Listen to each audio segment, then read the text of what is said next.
Are there any dog lovers in the room? Oh, okay. Now I have another question. Are there any cat lovers in the room? Oh, the cat people seem to have outdone the dog people. Let's try that one more time. Are there any dog lovers in the room? Yes. I have news for you. I am not a cat person, and I am not a dog person. Yes, I know that's shocking. Actually, there's a reason for all that. I am really, really bad with pets. I'm really bad with plants, and I'm really bad with computers. Why? They all seem to die on me. That is why I don't have any pets. That is why I don't take care of plants. And honestly, I go through a lot of computers in my life, which is a bit expensive. But there is one exception, and that is that I learned to adopt, to some extent, a dog. And his name was Norman. There's Norman. And this evening, Norman's dad is actually in the room, which I'm really proud that he's here. It all started when I was looking for a roommate, and I saw this particular advertisement and I decided, oh, I'll go and meet this potential new roommate. And this man was so organized.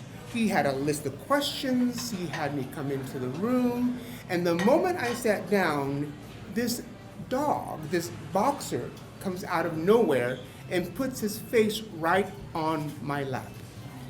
And this dog happened to drool a lot. And when he put his face right on my lap, I just kept thinking to myself, okay, I've had enough. You can go now. You can go. But no, the dog, Norman, did not move and just looked at me with those big brown eyes. And I thought, wow, okay, well, keep going with the questions, a lot of questions. Now, you have to understand that Norman's dad, Matt, is a former Marine from the South, big, tall dude, a little intimidating. And when I was finished with the interview, I said, well, it was great meeting you. I'll know when you make a decision. Oh, no, he said, Norman has made a decision, and he wants you as his roommate. Well, that's a nice gesture, and I'm glad that Norman took to me immediately, but I was a bit nervous because I realized that nervousness was not just something that I was seeing from the first moment I met Norman. He had an anxiety disorder and was a pill-popping dog, heavily pill-popping dog. So one day, Matt decided that he's going to trust me to dog sit for him. And I thought, wow, that could be a terrible mistake. But I'm a friend, he's a roommate, I have to be a good roommate. Well, I didn't realize what Norman would do that afternoon while I was away at work. Norman, in all his nervousness, locked himself in the bathroom.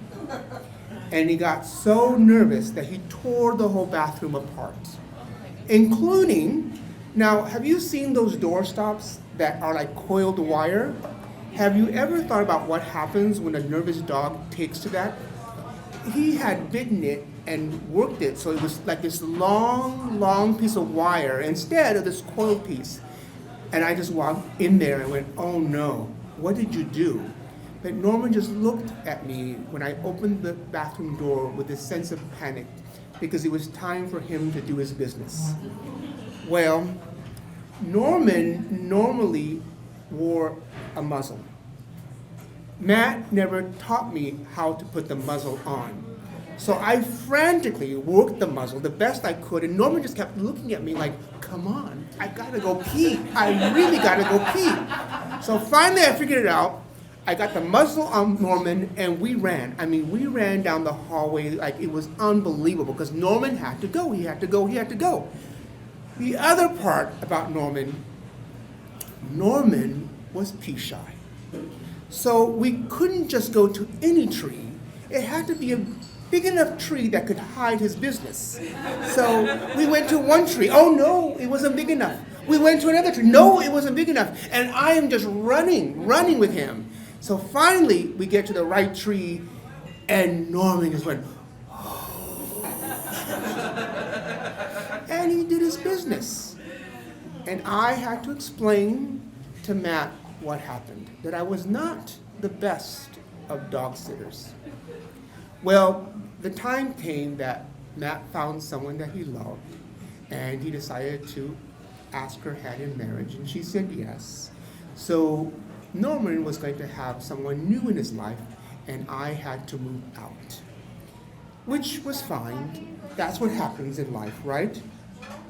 So a year goes by, and then suddenly I get a call from Matt. And I have to tell you that one of the things that Norman always did when he saw me, not only did he drool a lot, but his tail was constantly wagging, which meant that he really did like me a lot.